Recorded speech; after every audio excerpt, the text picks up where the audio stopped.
بسم اللہ الرحمن الرحیم۔ اردو البم کے معزز سامعین السلام علیکم۔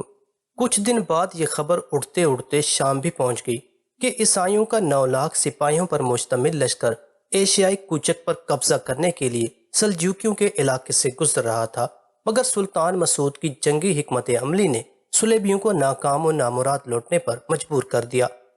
یہ خبر سنتے ہی سلطان نور الدین محمود زنگی نے فوری طور پر والی قسطنطنیہ یعنی ترکی کے نام ایک خط تحریر کیا۔ میرے محترم بھائی، تمہیں عظیم الشان فتح مبارک ہو۔ مجھے خوشی ہے کہ تم نے یروشلم اور ایڈیسا میں بے گناہ مسلمانوں کے قتل عام کا بدلہ لے لیا ہے۔ میرا مشاہدہ ہے کہ اس قوم میں گاڈفرے بالڈون اور جوسلن ثانی جیسے وحشی اور خونخوار لوگ ہمیشہ پیدا ہوتے رہیں گے، اس لیے پوری ملت اسلامیہ کو متحد ہو کر جنونی صلیبیوں کا مقابلہ کرنا چاہیے۔ میرے اور تمہارے درمیان طویل جغرافیائی فاصلے حائل ہیں، لیکن میری دعائیں ہمہ وقت تمہارے ساتھ ہیں۔ حق تعالی شانہ تمہیں ایک محافظ اسلام کی حیثیت سے تا دیر سلامت رکھے۔ سلطان مسعود اول کے نام مبارکباد خط ارسال کر کے سلطان نور الدین زنگی نے اپنے فوجی سرداروں اور سیاسی مشیروں کا ایک خفیہ اجلاس طلب کیا اور فرانس اور جرمنی کی شکست کا حال بیان کرتے ہوئے حاضرین مجلس سے پوچھا، آپ کے خیال میں شہنشاہ لوئس اور شہنشاہ کانٹ کے سیاسی عزائم کیا ہیں؟ صلاح الدین کا حقیقی چچا اسد الدین شیر کوہ اپنی نشست پر کھڑا ہوا۔ اس وقت اسد الدین شیر کوہ کی سیاسی حیثیت یہ تھی کہ وہ دربار سلطانی میں سب سے زیادہ بااثر سردار تھا۔ سلطان نور الدین محمود زنگی اسد الدین شیر کوہ کو اپنا معتمد خاص سمجھتے تھے۔ سلطان عادل فرانس اور جرمنی کے شہنشاہ توسیع سلطنت کی خواہش میں یورپ کی حدود سے نکل کر کچھ ایشیائی علاقوں پر قابض ہونا چاہتے ہیں۔ اس کے سوا بظاہر ان کے کوئی اور عزائم نظر نہیں آتے۔ پھر اسد الدین شیر کوہ کے بھائی نجم الدین ایوب اور دوسرے سرداروں نے بھی کم و بیش اسی قسم کے خیالات کا اظہار کیا۔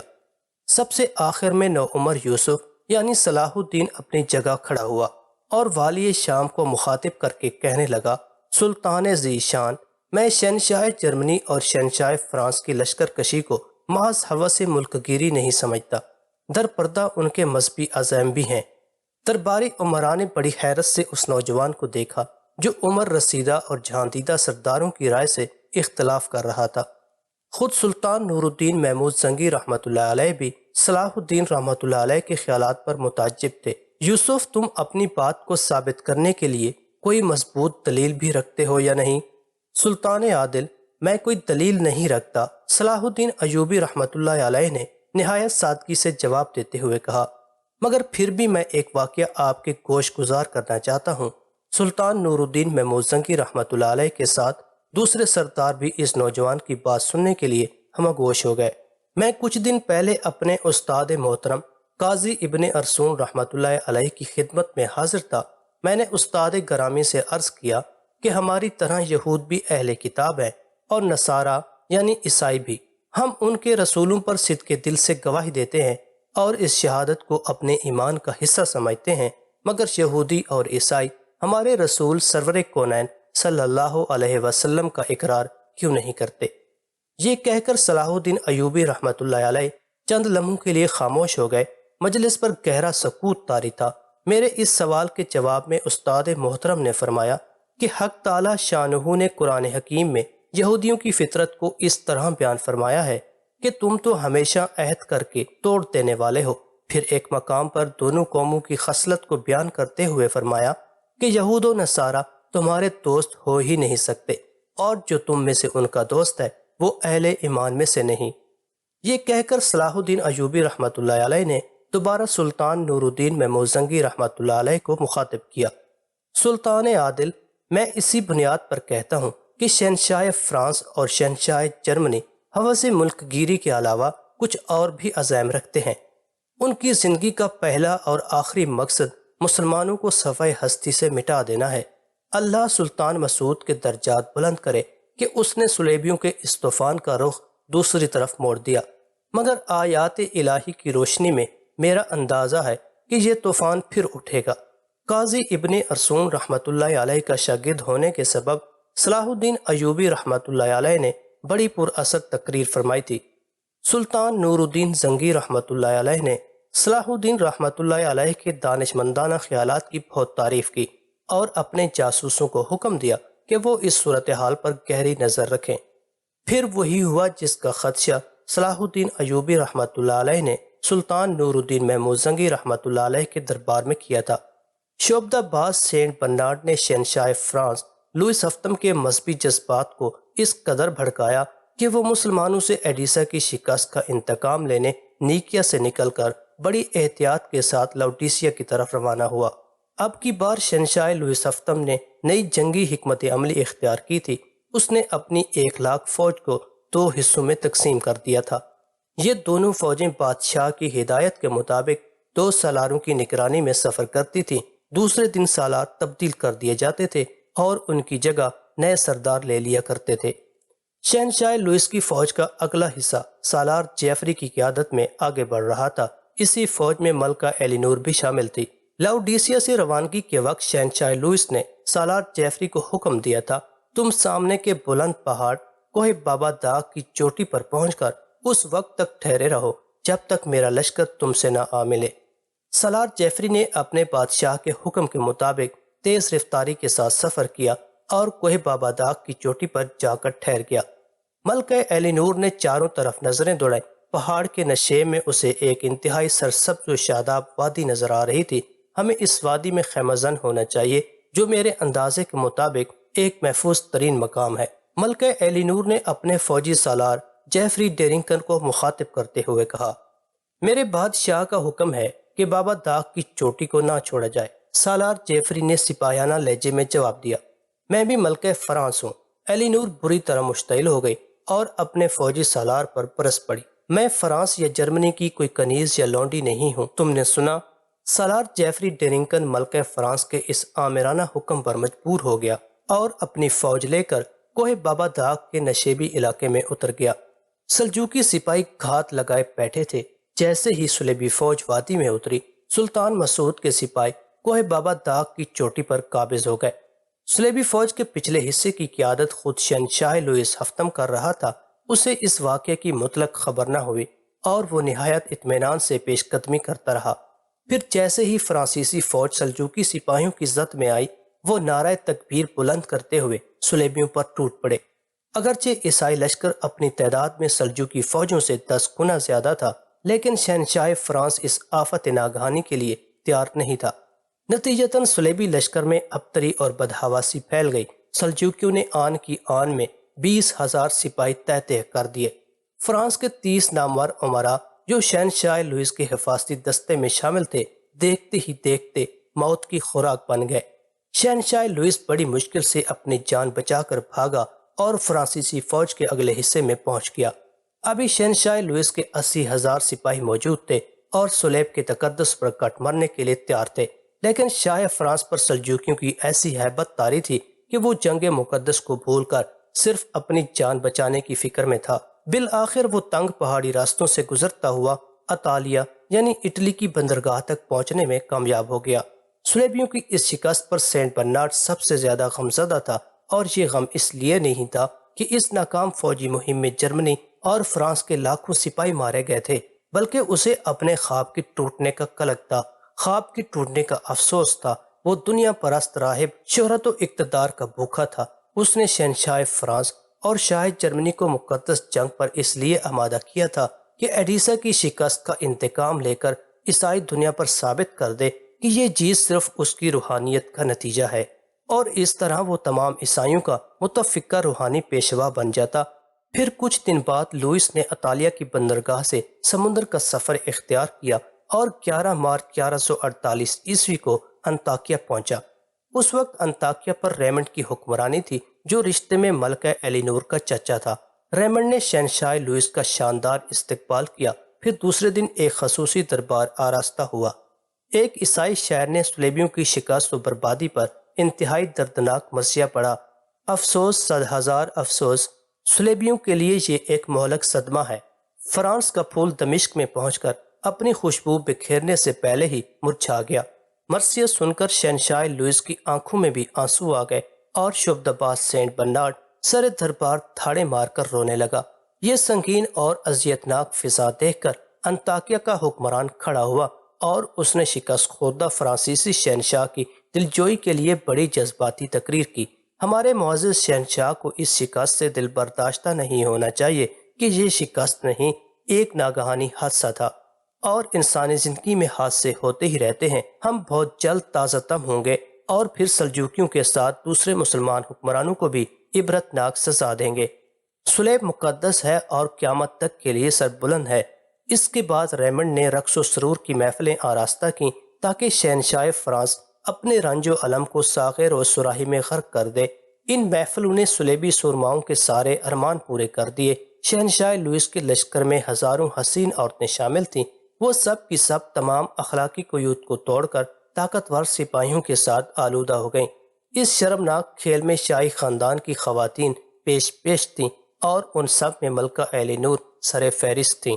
وہ ایک ترک مسلمان پر ایسی فریفتہ ہوئی کہ دن رات کسی کنیز کی طرح اس کے قدموں میں پڑی رہتی تھی۔ جب شہنشاہ لوئس کو یہ شرمناک خبریں ملی تو اس نے ملکہ ایلی نور کو سمجھانے کی کوشش کی۔ ایلی نور شوہر کی گفتگو سن کر برہم ہو گئی اور نہایت تحقیر آمیز لہجے میں بولی، جب تم سینکڑوں کنیزیں رکھ سکتے ہو تو کیا میں ایک غلام نہیں؟ شہنشاہ لوئس اپنی بیوی کی شراب نوشی اور بدکاری کی خفیہ داستانوں سے واقف تھا مگر خاموش رہتا تھا۔ پھر جب ملکہ ایلی نور کھلے عام رنگ رلیاں منانے لگی تو اسے عوامی سطح پر اپنی رسوائی کا اندیشہ ہوا۔ یہی وجہ تھی کہ شہنشاہ لوئس اپنی بے لگام بیوی کو تنہائی میں سمجھانے کی کوشش کر رہا تھا مگر ایلی نور نے انتہائی بیہودہ جواب دے کر شوہر کے منہ پر تھوک دیا تھا۔ شہنشاہ لوئس ایک بے غیرت انسان تھا۔ اسے ایلی نور کے جارحانہ اور شرمناک سلوک پر اپنی جلال شاہی کا مظاہرہ کرتے ہوئے بیوی کو طلاق دے دینی چاہیے تھی، مگر لوئس نے ریمنڈ کو درمیان میں ڈال کر اس نازک مسئلے کو حل کرنا چاہا۔ ایلی نور اور برہم ہو گئی۔ بالآخر اس نے اپنے چچا کے ذریعے لوئس سے طلاق کا مطالبہ کر دیا۔ شہنشاہ لوئس کچھ دن تک سرد و صفائی کی کوشش کرتا رہا مگر ایلی نور کی سرکشی بڑھتی جا رہی تھی۔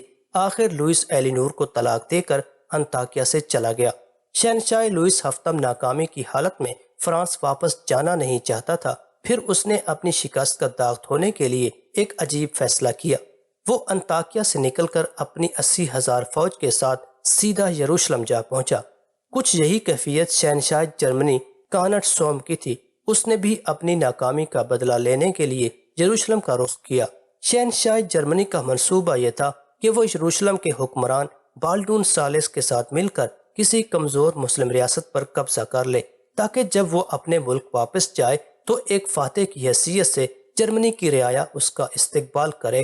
پھر جب شہنشاہ کانٹ اپنی نئی منصوبہ بندی کے ساتھ یروشلم پہنچا تو اس کی حیرت اور مسرت کی کوئی انتہا نہیں رہی۔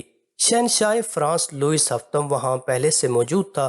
دونوں ایک دوسرے سے بڑے والہانہ انداز میں گلے ملے، پھر پرانے زخموں کی خلش محسوس کر کے بہت دیر تک روتے رہے۔ اس کے بعد شہنشاہ لوئس، شہنشاہ کانٹ اور بالڈون ثالث تینوں مل کر بیت المقدس میں حاضر ہوئے۔ پھر اپنی مذہبی رسومات کے مطابق تینوں نے توبہ کے ساتھ پرجوش لہجے میں عہد کیا کہ وہ پورے علاقے میں صلیبی اقتدار قائم کر کے ہی دم لیں گے۔ اس اتحاد ثلاثہ کا پہلا ہدف دمشق تھا۔ تینوں لشکر برق رفتاری کے ساتھ آگے بڑھے۔ شہر کے تین طرف مٹی کی مضبوط فصیل بنی ہوئی تھی اور چوتھی سمت میں اس قدر گنجان باغ تھے کہ کوئی لشکر ان کے درمیان سے آسانی کے ساتھ نہیں گزر سکتا تھا۔ صلیبی فوجوں نے اسی طرف سے شہر کا محاصرہ کر لیا۔ اس زمانے میں دمشق پر امیر مجیر الدین کی حکومت تھی جو انتہائی عیش پرست اور نااہل حکمران تھا۔ اس کی اسی کمزوری سے فائدہ اٹھاتے ہوئے وزیر معین الدین نے حکومت کی باغ دوڑ سنبھال لی تھی۔ معین الدین ایک وطن دوست انسان تھا۔ وہ دمشق کے پرجوش عوام اور علماء کی مدد سے کئی ماہ تک صلیبی حملہ آوروں کا مقابلہ کرتا رہا۔ اس دوران میں عیسائیوں اور مسلمانوں کے درمیان کئی خون ریز جھڑپیں ہوئیں۔ شیخ عبد الرحمن، جن کا شمار دمشق کے بہت بڑے مشائخ میں ہوتا تھا، عیسائیوں کے خلاف لڑتے لڑتے شہید ہو گئے۔ ان کے علاوہ فقیہ امام یوسف مالکی رحمۃ اللہ علیہ، جن کی عمر 80 سال کے قریب تھی، وہ بھی اپنی غیرت دینی سے مجبور ہو گئے۔ وزیر معین الدین نے امام یوسف رحمۃ اللہ علیہ کو جنگ سے روکنا چاہا مگر انہوں نے ضعف و ناتوانی کے باوجود انتہائی جرأت مندانہ لہجے میں فرمایا، کیسی عجیب بات ہے کہ میرے گھر کے دروازے پر چھیاد ہو رہا ہے اور میں اس سعادت عظیم سے محروم ہوں۔ اس کے بعد امام یوسف مالکی رحمۃ اللہ علیہ نے قرآن حکیم کی ایک آیت مقدسہ تلاوت کی، جس کا ترجمہ کچھ یوں ہے: بے شک اللہ تعالیٰ نے مومنوں کا مال اور جانیں جنت کے عوض خرید لی ہیں۔ اس کے بعد امام نے اپنی شمشیر بے نیام کی اور مردانہ وار صلیبیوں کی صف میں گھس گئے اور کئی عیسائی سپاہیوں کو قتل کر کے خود بھی شہید ہو گئے۔ صلیبی لشکر کئی لاکھ سپاہیوں پر مشتمل تھا اور اس کے مقابلے میں مسلمان فوجیوں کی تعداد بہت کم تھی۔ آخر معین الدین کہاں تک مقابلہ کرتا؟ پھر جب ایک دن صلیبی فوج شہر کے قریب میدان اخسر تک پہنچ گئی تو اس کے پاس اس کے سوا کوئی چارہ نہ رہا کہ وہ اپنی مدد کے لیے سیف الدین غازی یا سلطان نور الدین محمود رحمۃ اللہ علیہ سے درخواست کرے۔ پھر دمشق کے برگرفتار قاصد موصل اور شام کی طرف بڑھ رہے تھے۔ سیف الدین غازی بلا تاخیر ایک لشکر جرار لے کر دمشق کی طرف بڑھا۔ دوسری طرف سے سلطان نور الدین زنگی رحمۃ اللہ علیہ نے اپنے جان باز سپاہیوں کے ساتھ کوچ کیا۔ یہ پہلا موقع تھا جب یوسف یعنی صلاح الدین ایوبی رحمۃ اللہ علیہ نے ایک سپاہی کی حیثیت سے جنگ میں شرکت کی۔ دمشق روانہ ہونے سے پہلے صلاح الدین رحمۃ اللہ علیہ اپنے استاد محترم قاضی ابن ارسون رحمۃ اللہ علیہ کی خدمت میں حاضر ہو کر دعاؤں کے طالب ہوئے۔ مجھے حق تعالیٰ کی تائید و نصرت پر یقین کامل ہے، وہ ذات پاک تمہیں ہر حال میں سربلند رکھے گی۔ اب تمہارے خواب کی تعبیر کا وقت آ پہنچا ہے۔ قاضی ابن ارسون رحمۃ اللہ علیہ نے نہایت پرسوز لہجے میں کہا۔ استاد گرامی کے حجرے سے نکل کر یوسف یعنی صلاح الدین رحمۃ اللہ علیہ شاریہ کے حجرے میں پہنچے۔ صلاح الدین رحمۃ اللہ علیہ کے عشق نے اس ترکی کنیز کی دنیا ہی بدل ڈالی تھی۔ وہ قاضی ابن ارسون رحمۃ اللہ علیہ کا درس سنتے، کتابوں کا مطالعہ کرتے اور پھر سارا وقت عبادت و ریاضت میں گزار دیتی۔ اس نے نجم الدین ایوب سے کیا ہوا عہد پورا کر دیا تھا اور صلاح الدین رحمۃ اللہ علیہ کے راستے سے ہٹ گئی تھی، مگر راہ کے پاس اس ڈھیر میں بہت سی چنگاریاں دبی ہوئی تھیں۔ ذوق ہوس فنا ہو چکا تھا، مگر عشق اپنی تمام تر بے غرضی اور پاکیزگی کے ساتھ باقی تھا۔ شاریہ نے صلاح الدین رحمۃ اللہ علیہ سے ایک ہی درخواست کی تھی: تم جب بھی استاد گرامی کی درسگاہ میں آیا کرو تو مجھے 2 گھڑی کے لیے اپنی صورت ضرور دکھایا کرو، میں اسی ایک منظر کے سہارے اس خارزار ہستی سے چپ چاپ گزر جاؤں گی۔ پھر جب صلاح الدین رحمۃ اللہ علیہ نے شاریہ کے حجرے میں داخل ہو کر اسے بتایا کہ وہ سلطان عادل کے ساتھ محاذ جنگ کی طرف جا رہا ہے تو شاریہ کے بجھے بجھے سے چہرے پر مسرتوں کے چراغ جل اٹھے اور اس نے بڑے والہانہ انداز میں کہا: یوسف، یہ تو ابتدا ہے، ابھی تمہیں بے شمار جنگیں لڑنا ہے۔ میں اس وقت کا انتظار کر رہی ہوں جب ہر طرف تمہارا ہی پرچم لہراتا ہوا نظر آئے گا۔ پھر جب صلاح الدین ایوبی رحمۃ اللہ علیہ شاریہ کے حجرے سے نکل کر چلے گئے تو زار و کتار رونے لگی اور پھر اپنے مالک حقیقی کے سامنے سجدہ ریز ہو گئیں۔ اے انسانی اندازوں سے زیادہ رحم کرنے والے، تو اس بات پر قادر ہے کہ میرے یوسف کے جسم پر ہلکی سی خراش بھی نہ آئے اور وہ فاتح قرار پائے۔ پھر بھی اگر تیری مشیت میں یہ طے پا چکا ہے کہ یوسف کو کوئی جسمانی نقصان پہنچے تو پھر اے رب بے نیاز، یوسف کے بدلے میرا صدقہ جان قبول فرما لے۔